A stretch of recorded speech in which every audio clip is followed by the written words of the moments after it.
Welcome to the next webinar of the series from Social Bee for the RYA. Today we will be looking at how to protect yourself, your members and your club online. So we'll be looking at the opportunities and threats that come with increased online activity, how to deal with any potential negative feedback that you receive, if it's complaints or just general comments on social media, and the security and safeguarding of children and vulnerable adults online as well.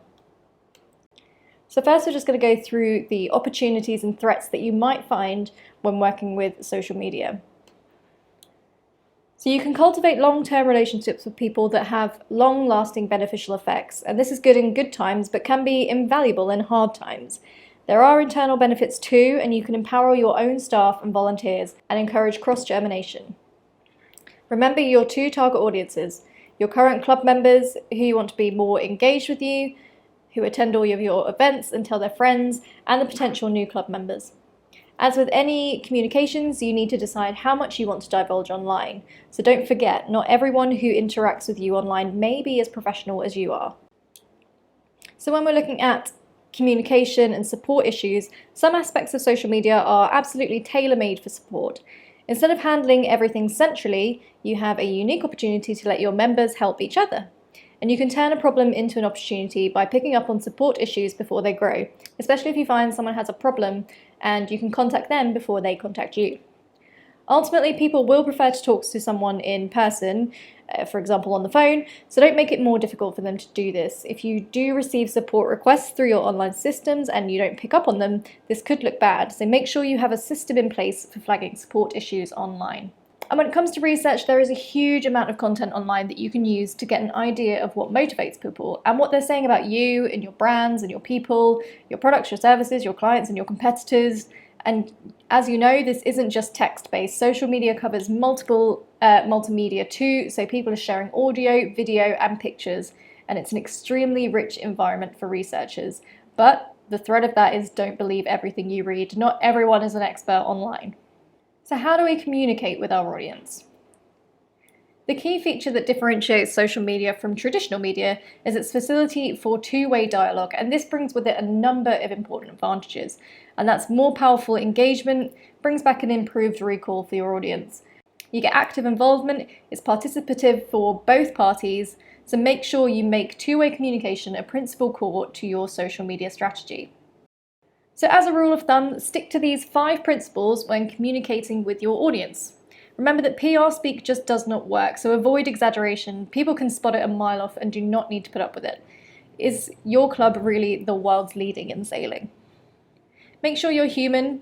Chatty, simple language works best on social, and avoid jargon at all costs. Be friendly. Relationships can be formed very quickly online, and people are very understanding and open, so if issues arise, do be upfront and open and maintain that dialogue. And always be transparent. Always state your intention and state who you are representing, whether you are a member of the club or the club itself. So if you do happen to suffer any negative feedback or complaints, just follow these steps first. So first of all, just take a step back before you respond. Don't respond straight away. It is like the old letter example. If you're going to write a letter of complaint, put it in a drawer overnight and look at it again the next day. You may not feel the same way.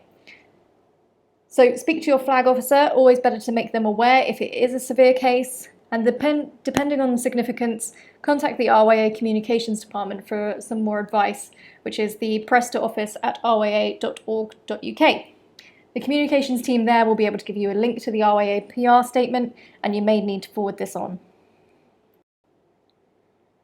So first of all, always respond, never ignore or delete. Most of the time you can turn a complaint around by being honest and understanding. Approach customer service as if it was a customer or member standing in front of you at the reception. The only time it would ever be acceptable to delete comments is if they are abusive or inappropriate. So when you have someone ranting, try and take it off public views by asking if you can potentially DM them or if they can DM you on Twitter or via messages on Facebook. You can then diffuse the situation without the whole world seeing. So you can see this lady here is having quite a rant at Bannatyne Group Gyms. And Bannatyne just picked up on that and just said, can I help you with anything? You can DM me. One thing we would improve on that, I think it's always best if you can DM the customer. Otherwise, you're making it a chore for them to go and directly contact you when it's clear that they're already upset from their initial contact there. So now we're just going to talk about the safeguarding in sailing clubs. So children and adults using social networking will likely come to no harm at all. However, the anonymity that some social channels provide can be used as a cover for less admirable members of society to potentially verbally bully, abuse, and potentially groom young or vulnerable people. As sports organisations become increasingly adept at communicating with people, it is critical that safeguarding protocols keep up to date with the communication methods young people use. Remember that you must be at least 13 before you can create a Facebook or Twitter account. The risks that are associated with these interactive services can cover everything from cyberbullying, grooming, or potential abuse by online predators, identity theft, and exposure to inappropriate content including racism, hate, self-harm, and in some cases adult pornography. Of course, it is totally appropriate that children should be using the internet. It provides wonderful resources, and we shouldn't be scared off by it, but we must be proactive and vigilant. Educating about responsible use of social networking is key. We must take a very strong line in sanctioning anyone who misuses, bullies, or posts offensive or obscene comments. Cyberbullying and abusive postings on websites are a common and unfortunate byproduct of social networking. So clubs should review their safeguarding policy and codes of conduct both offline and online to ensure they address safeguarding issues and risks around cyberbullying and grooming with a joined-up approach. So what can clubs do to deal with online bullying? They can take any allegations of online and offline bullying between members of your club seriously. Remember that personal and group disputes can easily overspill from the offline to the online world and vice versa. Any concerns raised should be investigated and appropriate action taken to deter or sanction anyone found bullying. All members should be aware that bullying of any type is unacceptable. Clubs who do not respond appropriately to complaints may be reported further down the line. So if you are setting up your own social channels or have them already, then reporting procedures should include the reporting of potentially illegal, abusive content or activity, including child sexual abusive images and online grooming. In addition to referral to the club's designated person or CWO, concerns arising online activity should also be reported to Child Exploitation and Online Protection Centre, otherwise known as CEOP, or to the police immediately in line with internal procedures. Where a child or vulnerable person may be in immediate danger, always dial 999 for police assistance. In this case, law enforcement agencies may need to take urgent steps to locate the child or vulnerable adult and/or remove the content from the internet. In the UK, any images containing illegal child abuse images should be reported to the Internet Watch Foundation at www.iwf.org. Concerns about inappropriate content or behaviour which potentially breaches the terms of service should also be reported to Facebook, Twitter, or the social network where the behaviour is taking place. They will each have terms of service set out in the legal conditions concerning the use of the service, including the minimum age requirement. An acceptable use policy is usually included, and this makes clear what behaviour is and is not acceptable on the service, and that includes harassment, defamation, obscene or abusive language, the uploading of material which is libelous, defamatory, obscene, illegal, nudity, violence, etc. And just some basic safeguarding techniques. Make sure that you have parental consent at all times when posting any pictures or names of children. It's just a good practice to have in line. And here's just a few amazing resources and research to read through here, with many, such as the NSPCC and Sports Coach UK, offering workshops from as little as £20 per person, and that includes both adult safeguarding workshops and also younger volunteer workshops from 13 to 17 years old. So we always need to make sure we're staying vigilant on social media to avoid any potential mishaps. So your Facebook privacy is very important. So you need to know who can see your stuff and who can contact you, and do you need to unfollow, unfriend, or block anyone? If someone is harassing you, then you can block their profile from contacting you. Unfollowing or unfriending them won't stop them from being able to contact you, so you always use blocking when you feel harassed or unsafe, and escalate this by reporting to Facebook if needs be. Facebook has great resources for safety at facebook.com/safety, so just make sure you have a great read through there.